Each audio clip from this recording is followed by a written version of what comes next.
Portree, capital Skye. And we're in the main part of the town. But it's a Sunday, so a lot of it seems to be closed up. Which, considering there's a lot of tourists, is surprising. There's French, Chinese, Indian. So yeah, there wasn't really many places to go and get something to eat. Mrs. G was desperate for a roast dinner. Found the pub that sold roast dinners. Yeah, so the pub sold roast dinners. Only place open in town. But roast dinners only done in the winter. So she ended up having pub fish and chips, which considering we've been eating fish and chips around the coast, was a bit disappointing, I think, when she ate it. And then we walked down the road, found a cake shop. Brilliant. They'd sold out cakes, so we're having a bit of a night there. So, this is Portree, Skye. We're just in a car park that's specifically set up to take motorhomes, albeit none overnight, so we're going to move on anyway. But yeah, just had a walk around Portree. It was pretty dead, really, which for a Sunday mid-week, like a Sunday in the middle of bank holiday, everybody's off tomorrow as well.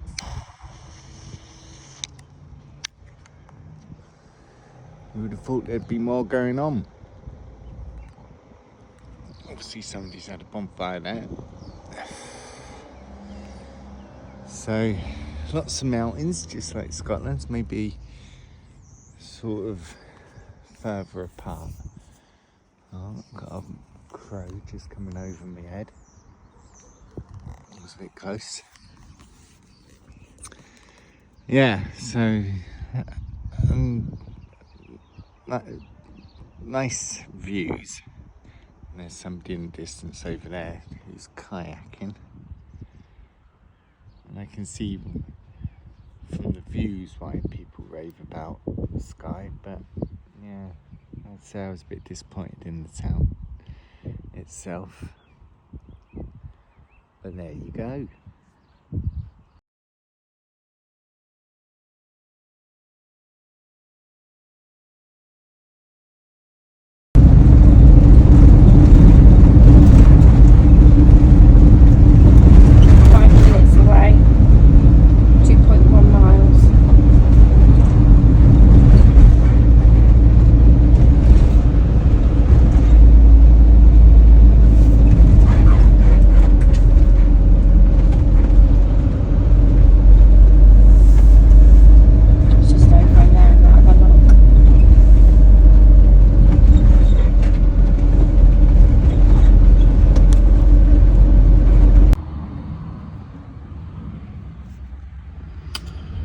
So we're attempting another off-grid stop. This one's in a sort of designated parking lot lay-by. You can see someone's just gone across there. On search for sites, and it seems like a few people have used it. In fact, we have one of about 4 or 5 camper vans that are going to stay here overnight. And there you go, that's the view.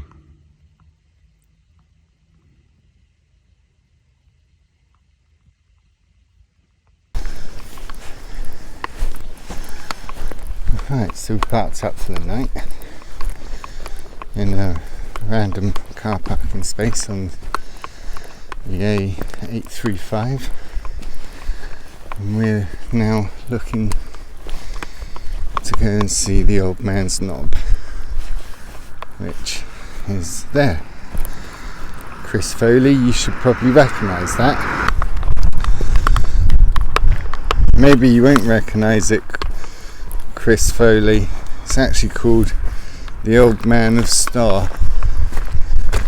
Once again, amazing views.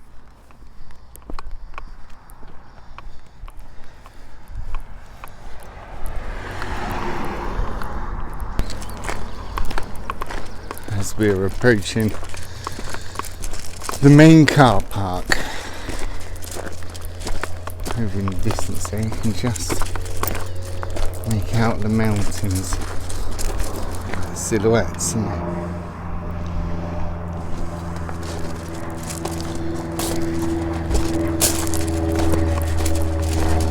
Oh, there we go. Wow, that's a fair old way away.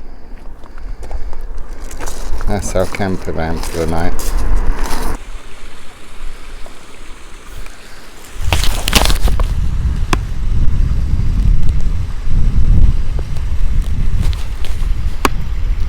Sam yanks on my arm again.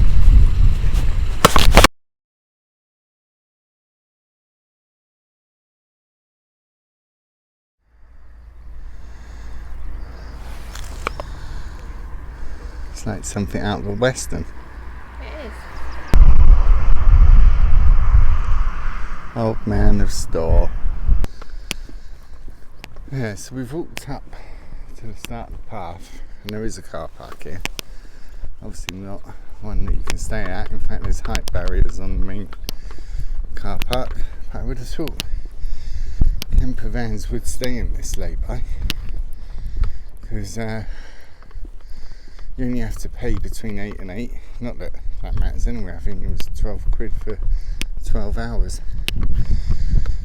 So yeah, so we've had a look at the bottom of the path, and the signpost there says moderate walking, which is good, but 2.5 mile round trip, expected to take about 2 hours there and back. And we've just walked, it feels like an hour from Mrs. G's camping spot for the night, so I figure probably best to do this one early tomorrow morning. Hopefully the weather's nice. Not that I can check because we don't have the internet in Skye, it seems. The whole of Skye doesn't respond. Yeah, so we're heading back to the van. We'll sleep overnight, and then Mrs. G says when we get up early, so obviously I'll be up for a few hours, and then her and Sammy will bowl out their pit when they're ready, and we'll go up. See you tomorrow.